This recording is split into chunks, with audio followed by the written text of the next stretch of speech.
If you could grow in just one area, what would that area be?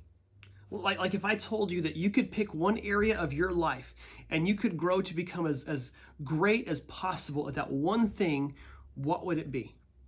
Would it be like wisdom? Would it be physical strength? Would it be a certain skill? Think about it for just a second. If you could grow in one area, what would that area be? How many of you, the one area where you could grow would be gratitude? Now, that may seem like a kind of an interesting question or an interesting topic to think about, but how many of you could say, man, I would love to become just more grateful? And of all the things, that's what I want to become the most of. Because I can tell you from my own heart, that's something that I really want and something that at times is very difficult to acquire. You see, I'm by my nature a selfish person. Nobody had to teach me to be selfish either. Now think about this. You may say, well, what do you mean by that? How many of you, when your kids were little, you had to teach them the word mine? Probably not, right? Like that's one of the first words kids learn. Like if you reach over to take something off their plate, that's mine. That's my toy. We're selfish by our nature. And so with gratitude, that takes our eyes off of ourself and our selfish nature and focuses them outside. See, gratitude can be difficult because often we're blinded by what we don't have rather than looking at what we do have. And sometimes we get lost in the shuffle there because what we have, we look at as if that's something that we accomplished or that we created or that we earned or whatever that may be.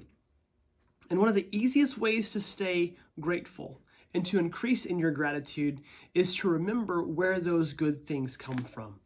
James chapter 1, verse 17, it says, "Every good gift and every perfect gift is from above, coming down from the Father of lights, with whom there is no variation or shadow due to change."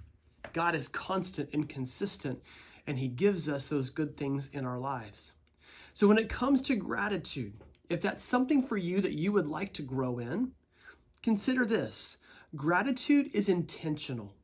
It requires you to look to the good things in life and quit worrying about all the stressors or anxieties that may be going on. Right now, I am doing this thing on Facebook where every day I'm posting something that I'm grateful for. And my goal is to hopefully take my mind and focus it on those things and quit worrying about all the other garbage that might get shared on that site. So focus on those good things from God. It's intentional. But more than just the good things, we need to be grateful in the bad times as well, too. Gratitude in good times can be easy. We need to be grateful in the bad times as well. I'm not going to talk too much about that because I'm preaching on that in a couple of weeks. But to be grateful, there's I think a door that unlocks because I think there's this unbreakable link between gratitude and generosity and humility. We see this throughout the Bible. We see different times, like for example, in Mark 10, the rich young man who comes to Jesus and wants to follow him. And Jesus says, give away everything you have, and he can't do it. He can't break away and give things away. He needs those things. And because he needs things, that kind of means he needs more things too.